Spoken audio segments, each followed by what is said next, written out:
Boa noite. As dificuldades financeiras estão a condicionar a vida dos profissionais de saúde. A falta de medicamentos e de material nos hospitais portugueses é uma constatação quase diária e a Madeira não é exceção. Algumas empresas já definiram como regra que os fornecimentos ao serviço de saúde é feito a pronto pagamento. A região inscreveu este ano 198 milhões de euros no orçamento só para a área da saúde, mas ainda assim não está completamente posta de parte a aplicação de taxas moderadoras. Estes são os temas para a conversa com Henriqueta Reynolds, Presidente do Conselho Médico da Madeira, da Ordem dos Médicos. Muito boa noite, Sra. Doutora. Ontem o Secretário dos Assuntos Sociais dizia que as taxas moderadoras vão ser aplicadas apenas aos turistas, mas não descartou totalmente essa aplicação aos residentes e aos utentes do Serviço Regional de Saúde da Madeira. Como é que a Ordem dos Médicos vê esta questão? Boa noite. Antes de mais, agradeço o convite. As taxas moderadoras é uma inevitabilidade, uma vez que são uma imposição da Troika, não é?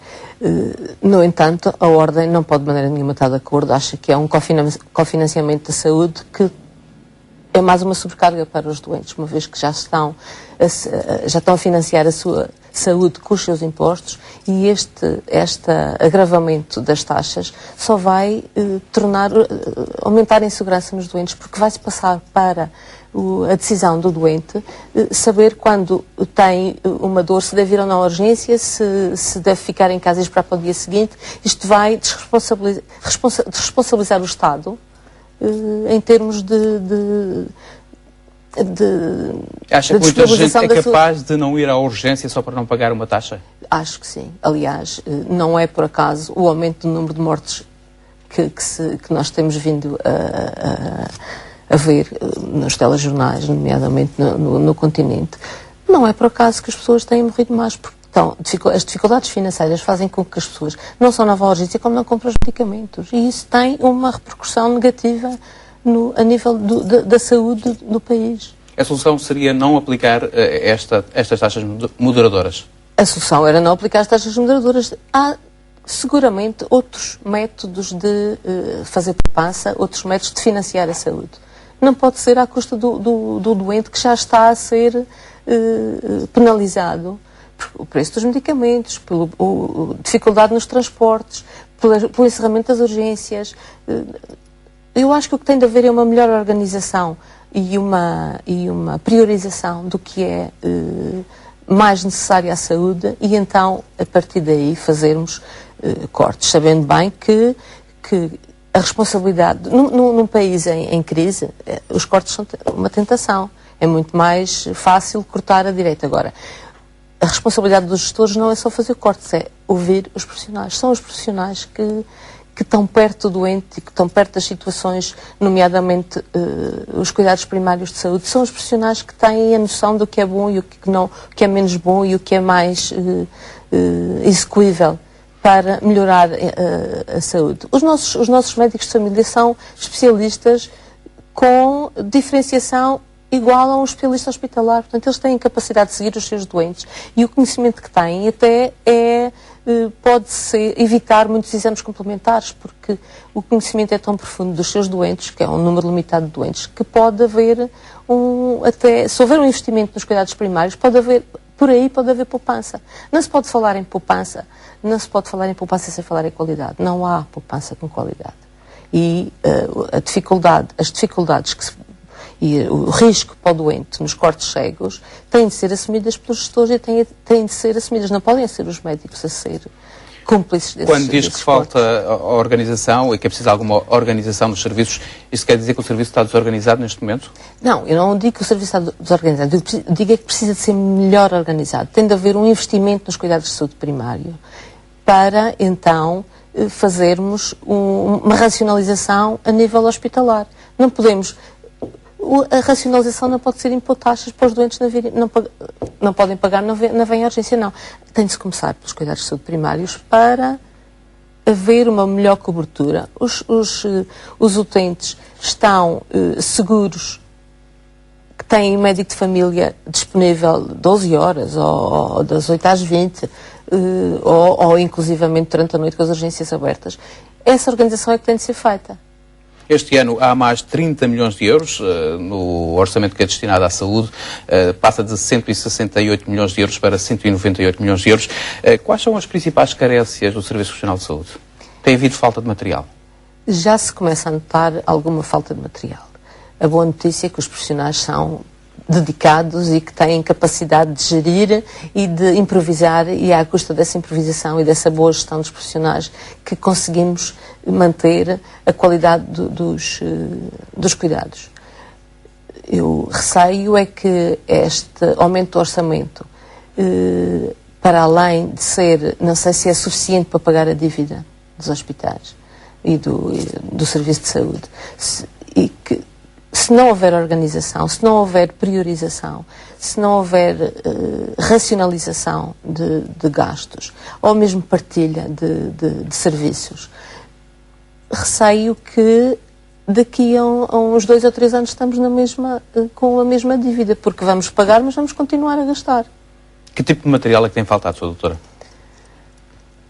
Pontualmente há algumas falhas que eu espero que sejam rapidamente repostas. Há algumas falhas de medicamentos, mas o mais grave é esta supressão do fornecimento de medicamentos para a oncologia. Isso é gravíssimo e é intolerável. Não se pode, a ordem não pode se conformar, digamos, com esta atitude. No entanto, eu ouvi que o Sr. Ministro disse que este laboratório era irresponsável. Eu pergunto como é que se pode apelidar um governo que deixou os prazos de pagamento atingir os 900 dias. Isso é que eu pergunto, como é que se chama um governo desses? Porque estamos a esquecer que foram as farmacêuticas, as empresas farmacêuticas, que durante anos subsidiaram na investigação e mesmo a formação médica. E o Estado beneficiou disso. Estamos a falar de medicamentos, alguns deles que eram únicos e exclusivos para o tratamento do cancro. A saúde dos doentes esteve ameaçada aqui na Madeira? Eu tenho a garantia do Diretor de Serviço de Oncologia que até junho nós tínhamos um estoque de medicamentos suficiente para fazer face a todos os doentes que estão em tratamento. Eu tenho essa garantia. Portanto, espero que até junho a região tenha a capacidade de fazer os pagamentos aos fornecedores e que esse problema da falta de medicamentos para os doentes oncológicos não se ponha na realidade. O que foi dito neste caso é que para a maioria dos medicamentos em causa não há substitutos válidos. Havendo uma ruptura de estoque deste laboratório ou uma suspensão definitiva do fornecimento, como é que se pode recorrer? Os doentes oncológicos madeirenses vão ter que se deslocar para outra parte do país? Eu não quero sequer pensar na solução para esse problema, que eu não quero pensar que isso possa existir. Eu não acredito que não haja movimentação, digamos, no sentido de resolver esse problema. Que não se tomem medidas urgentes para resolver o problema dos pagamentos e consequentemente, do fornecimento de medicamentos. Além deste laboratório, do laboratório da Rocha que estamos a falar, há outras faltas de medicamentos essenciais ao tratamento dos utentes que se deslocam ao Serviço Regional de Saúde? Eu não tenho conhecimento concretamente de quais os medicamentos que faltam. Para todas as situações tenta-se encontrar sempre uma alternativa. De facto, o problema mais preocupante são os citostáticos e os imunossupressores, que vão desestabilizar a saúde dos doentes, inclusivamente agravar a estabilidade da doença, e isso é que é preocupante. Doutora, a Ordem dos Médicos lançou em tempos um apelo a todos os clínicos para denunciarem eventuais situações de restrição indevida de cuidados impostos por motivos orçamentais, garantindo que tomará medidas caso os doentes sejam afetados. Na Madeira, já recebeu alguma queixa por parte dos médicos? Ainda não recebi nenhuma queixa. Nem de doentes? Nem de doentes, não. As queixas, tem algumas queixas de doentes, muitas vezes que se resolvem. São questões de relacionamento. Como sabe, a urgência é um serviço muito exigente em termos de doentes, em termos de doenças, em termos de ambiente. É um serviço muito exigente e os doentes muitas vezes não ficam satisfeitos da maneira como são atendidos. É necessária alguma humanização, mas tenho a certeza que todos os profissionais estão empenhados nessa humanização e as falhas são falhas pontuais por falta de tempo. São muitas queixas que existem? Não, tivemos umas 2 ou 3 neste último ano. A Ordem dos Médicos já foi ouvida ou vai ser ouvida sobre a gestão do Serviço Regional de Saúde? Não, a Ordem não tem que dar palpites sobre a gestão do Serviço Regional de Saúde. A Ordem tem que estar atenta, e está, ao normal funcionamento e às boas práticas e do ato médico, relativamente ao ato médico e relativamente ao ensino. A Ordem tem que supervisionar a qualidade da medicina e do ensino da medicina. E está atenta, mas não pode nem deve dar palpites. Mas se a Ordem for chamada a dar uma sugestão ou a fazer uma proposta, a Sra. Doutora está disposta a colaborar nesse sentido? Onde é que se pode poupar no Serviço Regional de Saúde, Sra. Doutora? Eu acho que antes de poupar tem de se fazer... para já há aqui um conceito errado, que a saúde é um gasto e não é. A saúde é um investimento. A saúde é um investimento. Porque os gastos, os cortes cegos na saúde podem levar a problemas, vão agravar a desigualdade social. E isso vai se repercutir no bem-estar dos utentes e vai se repercutir até a longo prazo na economia do país, porque um povo doente não é um povo que produza. Portanto, isto é uma relação muito próxima com a economia. Portanto, o que é importante é investir na prevenção da doença e no ensino e fazer com que todos os atos sigam as boas práticas, porque só assim é que se pode diminuir o desperdício. Doutora, o Cesarame foi criado há bem pouco tempo, com uma nova estrutura, tem para aí 2 ou 3 anos. Que balanço é que faz às mudanças que foram introduzidas no Serviço de Saúde da Madeira com a criação deste Cesarame? Algumas mudanças tinham de ser feitas e foram, pela maioria dos profissionais, foram inicialmente vistas com muita esperança no sentido do melhor funcionamento do Serviço de Saúde. Depois, quando se caminhou para um relacionamento menos cordial entre as hierarquias e os profissionais, houve uma certa degradação e isso está visível na saída de imensos profissionais que tinham muito para dar ao Serviço Regional de Saúde e que foram embora porque não concordaram com a maneira como estas políticas foram implementadas. Houve mal-estar, digamos assim? Houve muito mal-estar. E ainda continua a haver? Há algum mal-estar, mas que já não se reflete no normal funcionamento, mas continua a haver algum mal-estar. O que é que falta? Diálogo entre... Há falta de diálogo, sim. E esse diálogo tinha de ser feito entre quem e quem? Com o Presidente do Conselho de Administração e os diferentes chefes de serviço? É isso que falta? Com a direção clínica e os diretores de serviço, com os chefes de serviço, porque o chefe de serviço, por definição, não é só um vulgar trabalhador, também deve dar o seu contributo para a gestão do serviço. Portanto, acho que os chefes de serviço e os diretores de serviço deviam de ser ouvidos e devia de ser contemplada a sua opinião para que haja uma melhor articulação entre os serviços e a hierarquia. Isso quer dizer que há muitas decisões impostas? Algumas.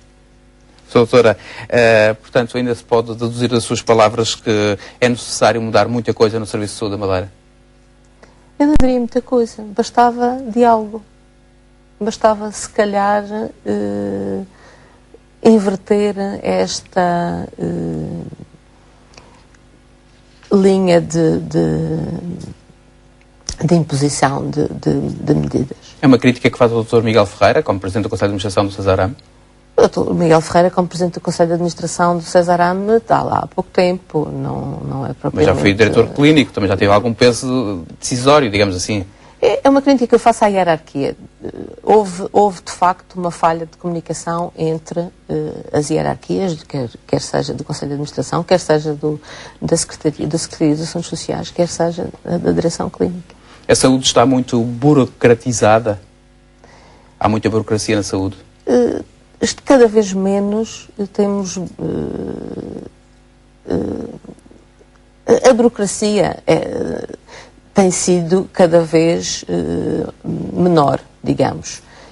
Há uma agilização dos serviços, nomeadamente com a criação do diário clínico eletrónico, com a prescrição eletrónica dentro do hospital e ainda da prescrição de exames radiológicos e de sangue que se fazem já eletronicamente. Essa questão tem sido agilizada. É como lhe digo, há medidas que tinham de ser tomadas e foram tomadas. E quanto à falta de médicos, sente a falta de médicos no Serviço Regional de Saúde? A falta de médicos é um problema nacional, não é só do Serviço Regional de Saúde, é um problema nacional. Ainda há pouco tempo o Sr. Ministro dizia que havia 1000 médicos a mais. Agora há pouco tempo a entidade reguladora da saúde diz que faltam médicos, o rácio médico por 1 milhão de habitantes é inferior ao resto da União Europeia. Portanto, estes dados não estão a ser bem tratados, digamos. Eu tenho conhecimento de que o Conselho Nacional Executivo, que é constituído pelo Sr. Bastonário e pelos presidentes dos Conselhos Regionais Norte, Centro e Sul, vai iniciar um processo de um censo médico para avaliar o número de médicos que estão no ativo e fazer daí extrapolar as necessidades de médicos por especialidade e por região a nível nacional, para haver de facto para que estes dados se possam depois extrapolar no sentido da abertura do número de vagas para os cursos de medicina. E pela experiência que tem, há muita sobrecarga de trabalho, digamos, para os profissionais, para os médicos que trabalham aqui na Madeira, evidenciando que há falta de médicos ou não? Claro que há, nomeadamente na medicina geral e familiar, são manifestamente poucos, já continua a haver, apesar de alguns médicos, não tenho conhecimento de quantos, mas sei que há médicos que têm listas de utentes superior àquelas a que são obrigados, que são os 1550. Sei que há médicos que têm mais e que se disponibilizaram a ver esses doentes sem qualquer contrapartida monetária. Há falta de ortopedistas, há falta de anestesistas, há de radiologistas, porque não se compreende que um hospital com ensino e com um centro de simulação e com uma aposta que está a ser feita na investigação, não tenham um serviço de radiologia, tenham um serviço de radiologia, tem de recorrer à telemedicina. Não se pode compreender isto. Portanto, há a falta de efetiva de médicos. Quando se recorre à telemedicina, corre-se alguns riscos, é isso que quer dizer? Por não ser feito um diagnóstico de proximidade? Não é bem nesse sentido que eu direi, porque há sempre a possibilidade de haver diálogo entre o médico prescritor e o que faz o relatório à distância, mas há sempre a possibilidade de contacto telefónico com esse médico. Mas há algumas particularidades que são impossíveis de fazer por telemedicina, nomeadamente as ecografias de urgência, que é um exame que está indicado em algumas situações de urgência. E isso está a ser feito aqui na Madeira? Essas ecografias de urgência? Muitas vezes não há. Não há? Não e há o que é que médico. acontece? Tem de se partir para outro exame muitas vezes mais caro e sem necessidade. Doutora Henriqueta Reynolds, ficou surpreendida com o fecho das urgências noturnas nos centros de saúde da Ribeira Brava, Porto Muniz e Santana? Eu penso que esse encerramento das urgências foi baseado em estudos concretos que já estão feitos há vários meses. No entanto, apesar da evidência que tinham poucos doentes durante a noite e apesar desse dado, é de facto um motivo de insegurança para as populações, porque não é a mesma coisa, por exemplo, ir do Arco de São Jorge para Machico ou ir para Santana, por exemplo. É muito mais próximo de Santana, um doente verdadeiramente urgente, o percurso fazer pode significar o agravamento da doença ou mesmo a morte. Eu acho que os números só não podem fazer com que se tomem decisões tão drásticas. Foi uma má decisão, digamos assim?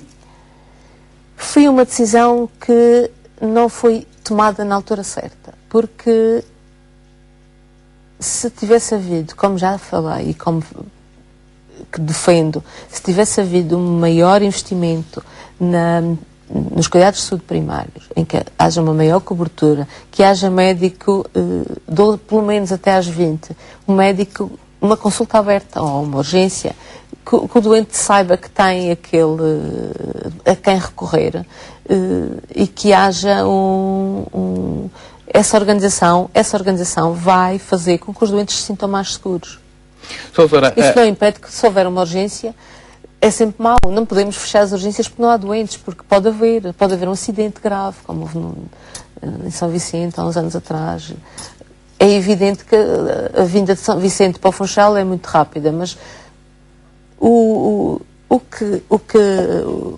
transporte que é mais difícil entre as pequenas povoações, porque não podemos falar de Santana, o trajeto de Santana-Machique de facto é rápido, mas das povoações à volta não é bem a mesma coisa, porque as estradas não são todas vias rápidas. A Ordem dos Médicos foi uma das entidades defensoras da construção do novo hospital. Agora está-se a ampliar o atual hospital. Esta ampliação agrada à Ordem dos Médicos? Já manifestamos a nossa discordância com esta ampliação. Naturalmente que num hospital com 50 anos há sempre obras de manutenção a fazer. No entanto, algumas das obras que foram planeadas não fazem muito sentido, porque o hospital tem 50 anos e vai ser sempre um hospital velho. É impossível remodelar aquele hospital para o pôr ao nível de um hospital do século XXI. Não há dinheiro, nós sabemos, estamos todos conscientes disso, mas então fazíamos uma reserva daqueles terrenos e aguardávamos por tempos melhores, com mais capacidade económica, porque fazer algumas situações em que não faz muito sentido estar a mudar para uma situação intermédia, quando até se podia fazer o dinheiro gasto nestas pequenas obras, até podia ser feito numa construção faseada, mas de futuro. O projeto do novo hospital era um projeto megalómano. Podia haver um redimensionamento desse projeto, primeiro, e até podia haver uma construção faseada. O que se vai fazer naquele terreno das bananeiras, podia-se já começar a fazer lá em cima. Doutora, mas há quem diga que estes novos equipamentos que vão ser instalados nesta ampliação até ajudam a que haja uma maior fluidez de informação com meios complementares de diagnóstico que antigamente eram feitos em clínicas privadas e que passam depois a ser feitos todos dentro do hospital. Portanto, há uma maior informação dos médicos, há um melhor acesso dos médicos ao processo clínico de um doente. Essa informação já está em rede. Qualquer doente que chegue a uma consulta ou que chegue à urgência, a sua informação está toda no processo clínico eletrónico que já existe, tanto nos serviços hospitalares como nos cuidados de saúde primários. Portanto, isso já existe, não é essa mudança que vai melhorar. Agora, a concentração de todos os atos médicos dentro do serviço público não faz muito sentido, porque o hospital deve fazer aquilo para que está vocacionado, que é as situações mais diferenciadas, as grandes cirurgias, o diagnóstico de doenças mais raras, e deixar para os privados, que são um contributo inestimável na evolução da nossa medicina, deram um contributo sem dúvida, porque os privados, a Convenção, ao permitir que os utentes tenham acesso à medicina privada com a participação do Estado, vai permitir uma agilização até dos cuidados, porque se vamos concentrar tudo no público, vai haver listas de espera para os exames complementares, para as cirurgias, para as consultas. A concentração no público não melhora o serviço de saúde. Vai aumentar então as listas de espera, é isso? Provavelmente. Como é que está o caso da suspensão da idoneidade formativa relativamente ao serviço de ortopedia do Hospital do Funchal? O serviço de ortopedia é um assunto que já está esgotado, pelo menos no que a opinião pública diz respeito. No entanto, há uma questão que eu gostava de repor e que é importante, é uma verdade que deve ser reposta. A Ordem, no exercício das suas competências, fez uma avaliação do serviço de ortopedia, detectou algumas inconformidades e sugeriu as mudanças necessárias para que o problema fosse ultrapassado e o serviço recuperasse a idoneidade, nomeadamente a hierarquia, ser recuperada a hierarquia técnica. Essas sugestões não foram aceitas pelo Conselho de Administração. Portanto, o resultado é um serviço que foi uma referência nacional. Era um dos 5 únicos serviços que tinha idoneidade total. Que esse serviço é um serviço sem idoneidade. Os seus especialistas são pessoas que se veem... Portanto, a idoneidade não é reposta por falta de competência médica? Não é por falta de competência médica, de maneira nenhuma. Não há a reposição técnica da hierarquia. Não há reposição da hierarquia técnica. Uma direção de serviço deve ser ocupada pela hierarquia máxima dentro da medicina, que é um chefe de serviço. Quando não há um chefe de serviço, deve ser um assistente graduado.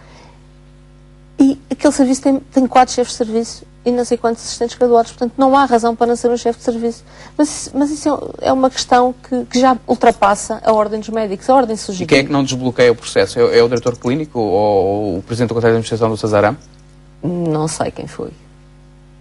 Sra. Doutora, ficou preocupada com o facto de ter sido detectada a bactéria da Legionela em 10 centros de saúde da Madeira? A informação que tenho é que as análises que foram efetuadas foi uma monitorização periódica, que é o habitual acontecer. Monitorização periódica, porque a Legionela é uma bactéria que é suscetível de crescer em ambientes úmidos e quentes. Portanto, tem de ser feita uma monitorização de rotina, periodicamente. Mas os utentes e os profissionais de saúde não correm riscos? Não tenho conhecimento disso. A informação que me foi fornecida não foi relativamente a esse aspecto, foi só que foi uma monitorização de rotina. Ao abrigo do Programa de Ajustamento Financeiro, o Governo anunciou a revisão da convenção com a Ordem dos Médicos. A Ordem já foi contactada? Não. A convenção é um acordo que foi assinado entre a Secretaria e a Ordem dos Médicos. Esse acordo foi revisto a última vez em 2004 e foi assinado e ficou válido por 2 anos e seguintes, desde que não seja denunciado por qualquer das partes. Neste momento o acordo está em vigor desde 29 de janeiro, que era a data limite para ser denunciado. Não foi denunciado, não tenho conhecimento. A Convenção só veio ajudar o serviço o sistema de saúde, porque a medicina convencionada não está a concorrer com a medicina pública, só é uma complementaridade. Portanto, não vejo razão para haver essa alteração e essa dúvida em relação à Convenção. O que sei é que, se for denunciada pelo Governo, os maiores prejudicados são os utentes, sem dúvida, porque, ao não poderem recorrer à medicina privada, em algumas situações, vão se sujeitar às listas de espera da medicina pública. Doutor, até o final de abril deste ano está em curso a implementação das normas de orientação clínica nas diferentes especialidades médicas. O que é que se pretende com estas regras? O que é que vai mudar no Serviço de Saúde? As normas de orientação clínica são, no fundo, um instrumento de trabalho para os médicos. Esta elaboração de normas já vem desde 2008 pela Direção-Geral de Saúde. Desde o ano passado que a Ordem entendeu que não fazia sentido não estar envolvida na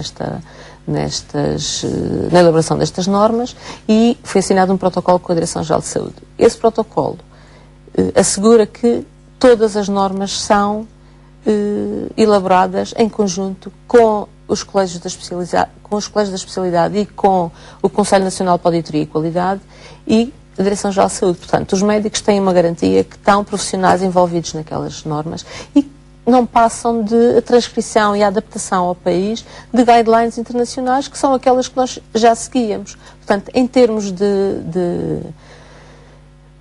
seguimento de protocolos, não vai mudar muita coisa. Quem não respeitar pode ser penalizado, é isso?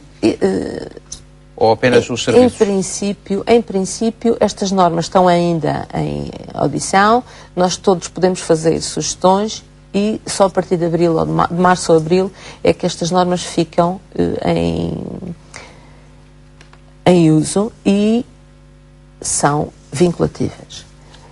Posteriormente, quando isto é um processo moroso, fazer a adaptação e a implementação destas normas a nível dos hospitais e dos hospitais públicos e privados, posteriormente irão acontecer auditorias não só para avaliar a eficácia das normas, como para avaliar os serviços se as estão a cumprir ou não. Portanto, até se iniciarem esses processos de auditoria, naturalmente que os diretores de serviço e os seus elementos, os seus colaboradores, vão avaliar da implementação dessas normas e da sua adaptação à realidade do país e dos locais. Doutora Henrique Terreno, muito obrigado por ter vindo à RTP Madeira. Colocamos desta forma um ponto final no programa Em Entrevista. Assim especial, desejo uma boa noite.